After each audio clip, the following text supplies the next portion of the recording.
Thank you very much, Ranking Member Johnson. Senator Padilla. Thank you, Mr. Chair.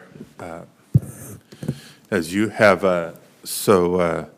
well laid out, the purpose of today's hearing is to address the sexual misconduct that plagues U.S. federal prisons and the irreversible harm that it causes victims.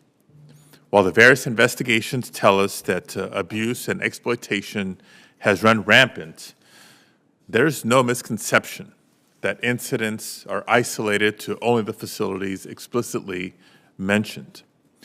The horrendous reality is that detainee abuse is pervasive in facilities across the country. Now, my office has received far too many reports about California facilities suffering from dangerous living conditions, year-long delays in providing adequate health care in the midst of the COVID-19 pandemic, and yes, claims of sexual abuse and assault.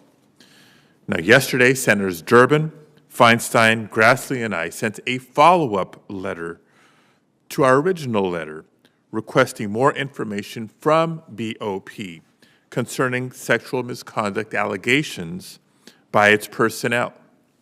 We reiterated that the Department of Justice must take immediate action to root out staff misconduct at BOP.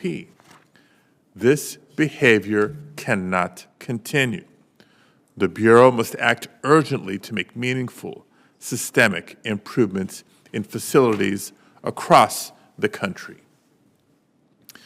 Now, it has been reported that incarcerated individuals who are victims of sexual misconduct and abuse may become overwhelmed with crippling anxiety and fear of retaliation if incidents are reported. Correctional facilities should not be contributing to an environment where victims are terrified of reporting abuse due to fear of retaliation. Now, one detainee in Dublin said that she was, and I'll quote, overwhelmed with fear, anxiety, and anger, and cried uncontrollably after enduring abuse and retaliation for reporting it. Ms. Richardson, Ms. Moore, and Ms. De La Rosa, I want to thank you as well for being here today and for your courage to share your stories.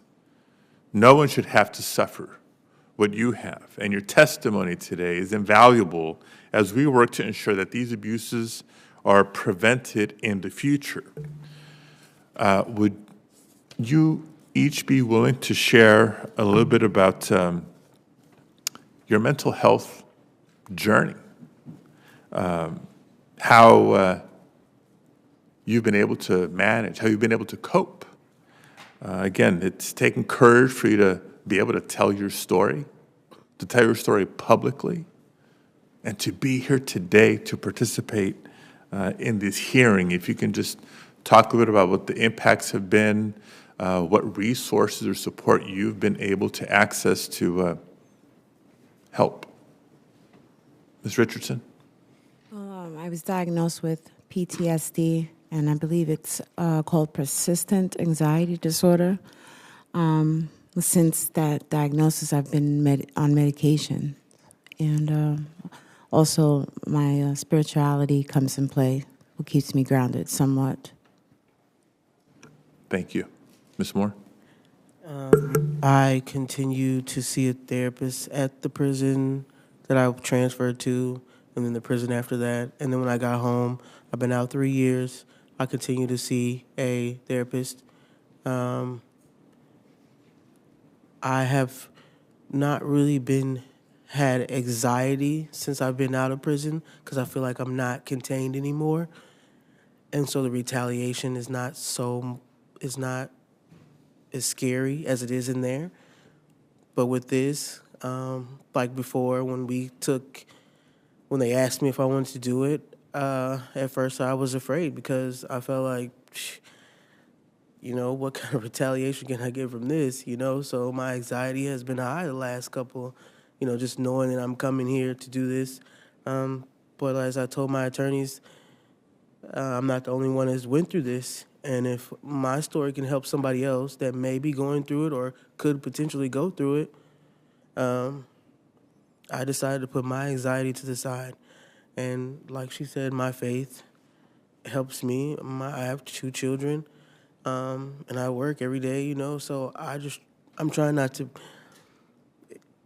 use it as a crutch and let it control my life. I'm trying to keep control of my life, keep the control of my life since I've got it back after what happened.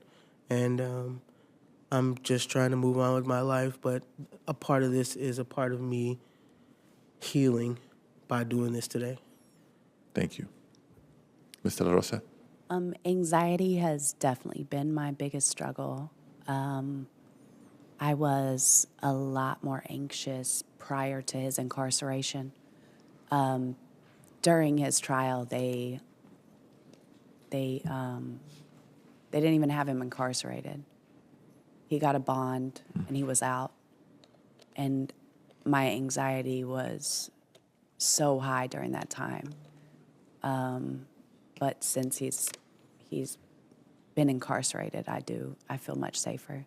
So, thank you. Thank you all for, again, being able to speak about that publicly, because we know there's still a lot of stigma around mental health and accessing, whether it's seeing a counselor, a therapist, or medication that we have to overcome, because it's okay. It's okay to not feel okay.